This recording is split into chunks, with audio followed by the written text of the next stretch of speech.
5 things I hate about this car. There's probably more, but we'll just name 5 things that I hate about this car right now in this video. Welcome to the breakdown, guys. We're going to be talking about 5 things I hate about my Range Rover. So the first thing that I hate about this car is that no matter where you're going, no matter what you're doing, you really don't know what the car's going to do next or what the car wants to do next. For example, when I got the car, the lock on the gas cap just stopped working a week later. I don't know why. I guess it's because it assumed that you would be opening it so much it wouldn't need to lock, which is also true. Additionally, sometimes I'll come out, try to raise the suspension into off-road mode, and it just won't. It's not that the suspension's messed up. I had it checked out, inspected. The suspension's fine. It's just sometimes it just doesn't feel like it. Especially when you're going from access mode all the way to off-road mode. So from the lowest to the highest, most of the time it won't do it. It'll stop in standard mode, and then it might try to go into off-road mode, but most of the time it won't. It'll just stay stuck in normal mode. Additionally, on top of that, sometimes the screen just doesn't work. I'll turn the car on, and probably about every 100 times I turn the car on, it just doesn't turn the screen on. You have to turn the car off, wait about 30 seconds, let everything reset, and then you can turn the car back on, and it will come on when it feels like it. This can be extremely annoying if you're in a situation where you're in a hurry because your screen doesn't come on. You can press the screen and buttons will press and it will do things, but you don't really know what's going on. So another thing I hate about my Range Rover is, believe it or not, there's absolutely no storage space up front. There are 2 glove boxes, one of which has a hard drive or CD player or whatever it is that takes up, well, the entire thing. There's a little pocket where you can put a radar detector.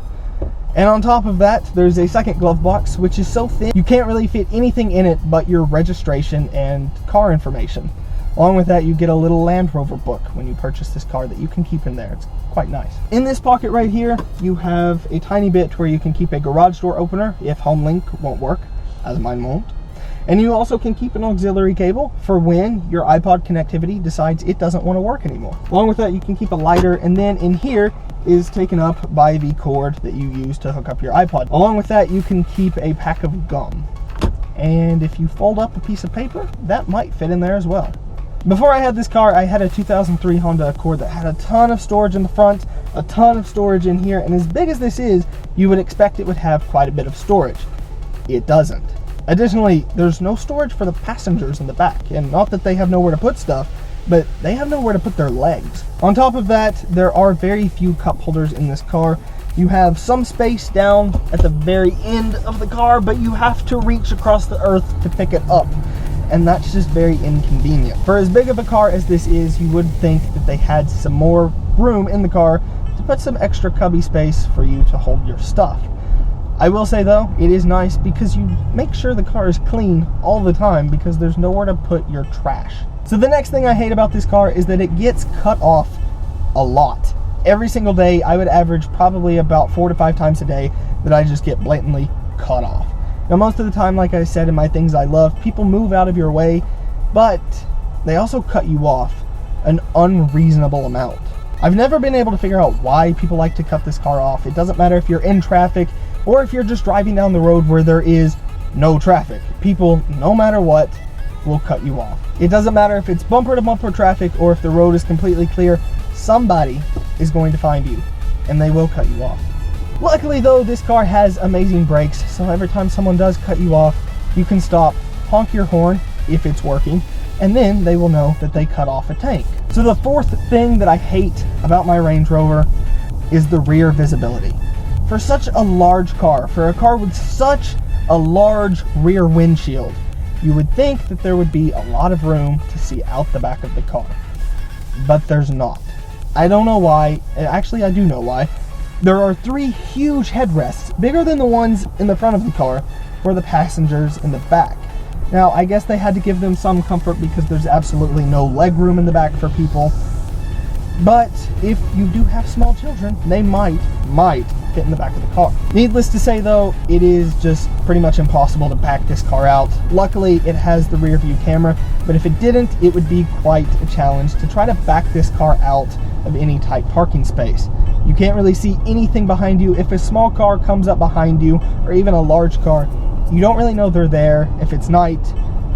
If they have their headlights out, you're completely screwed.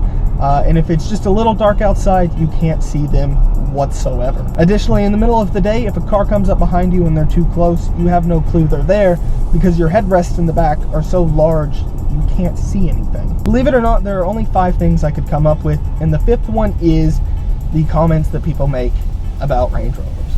Most of the time, no matter what type of video it is, if someone mentions a Range Rover in a video or in a thread on any forum, people are going to bash it for saying how unreliable it is. Yes, they have their small little issues. They're a luxury car. Every single luxury car has its small issues. Sometimes they get a little too techy for their own good. However, these cars are dependable, these cars are sturdy, but you have to keep in mind, just because you can pick up a used one for the price of a new Toyota Camry, that does not mean it will have the same maintenance and running costs as a Camry. These cars are very expensive to maintain, but they're not unreliable. If you take care of the car and keep it in good condition, it will continue to run as long as you need it to. Yes, your repair bills are going to be astronomical when something goes wrong, but at the end of the day, it's a very dependable, very good car. Likewise though, if you buy one that's dirt cheap, lower than market value, and you think it's a really good deal, odds are you're getting screwed. These are still pretty expensive cars from 2011, so they still cost a bit to buy used. So if you think you're getting too good of a deal, you probably are. Nevertheless, no matter where you are, someone's going to make a comment about why you bought a Range Rover. And at the end of the day, it doesn't matter, because you can climb into this car, hit that push to start button, and you're gone. Nevertheless, guys, if you're looking at buying a used Range Rover, don't let these small things turn you off. You're gonna have to fix things, you're gonna have to take care of things, and these cars have a lot of weird quirks to them. But they're absolutely amazing cars. And aside from these 5 things, I highly recommend getting one. Keep in mind though, fuel consumption, it's atrocious. But anyway guys, thanks for watching this video.